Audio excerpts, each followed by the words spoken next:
It's 6 p.m. tonight in Erbil in northern Iraq in the semi-autonomous region of Kurdistan.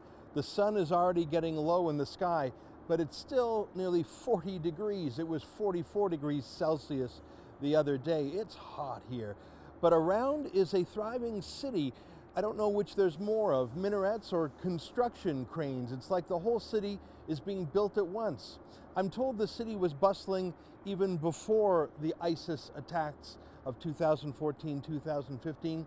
But now that that threat is subsiding, the city is coming back. As we flew into Erbil a few days ago, it was fascinating to see who else was in the plane and trying to guess what they were doing, whether they were relief workers for some NGO trying to provide humanitarian relief, or investors and economic developers wanting a piece of the action as this city booms. Or maybe they were military personnel in the private sector providing security for the country now that so many Western nations have decided to formally pull their official troops out. Anyway you slice it, Erbil is in the center of the action. It's the center of the political action too. In this part of the country, in a couple of months' time in September, there'll be a referendum. Should Kurdistan separate from Iraq and form its own ethno-nationalist state? Obviously, the Kurds believe in that, but others in the region don't want it. They don't want to lose their territorial integrity. They don't want to lose the resources. They don't want to lose the military power. There's a lot of interest here. It's a country surrounded by the likes of Syria, Turkey, and Iran, all of whom have ethnic, political, and economic interests in the place. We're here because we're interested in one of those ethnicities, a religion actually, Christianity.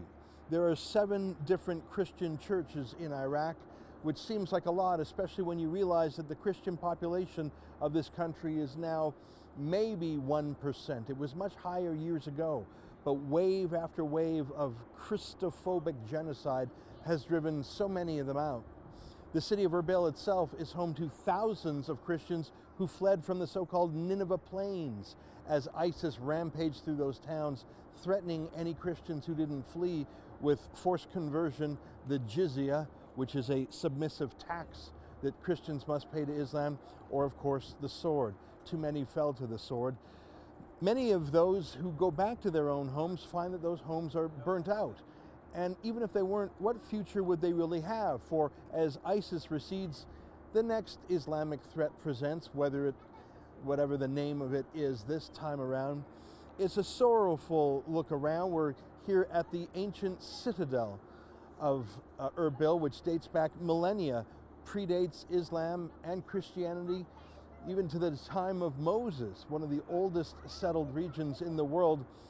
There was once a time when this neighborhood, when this community was dominantly Christian, but the same could be said about Egypt, which is barely 10% Coptic Christian now. There are a lot of Christians here who want to stay on the land, stay in their ancient territory. We want to support them, we want to help them with humanitarian relief, we want to keep them safe. But more and more I'm coming to the unhappy conclusion that there is no Christian future in the Middle East. Simply demographics and politics and war are against it. At least the Israeli ethnic nationalist state, in that small sliver of land, the Jews are a majority. They're economically and militarily able to fend for themselves. They have strong and vocal allies in the West, most importantly the United States. That can't be said for the Christians in these parts.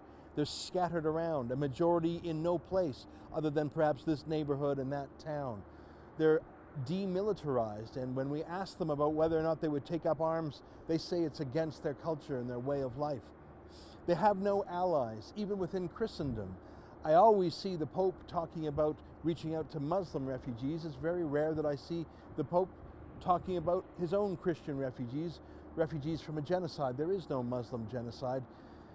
I'm worried about the Christians of this region, and over the course of the next week, we're going to explore their situation, both in refugee camps and in towns, and in cities like Erbil, to which they've fled.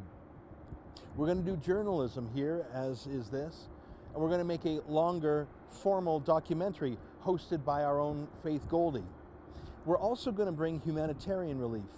We brought more than $10,000 US worth of food staples with us to give out at Christian refugee camps, sort of a down payment on the larger purpose of our trip, which is to raise $1 million for more Christian relief. There are literally billions of dollars earmarked for Muslim refugees from the region, 4.7 billion from the UN alone. But Christian refugees don't go to UN refugee camps because they're persecuted and even killed in those places too.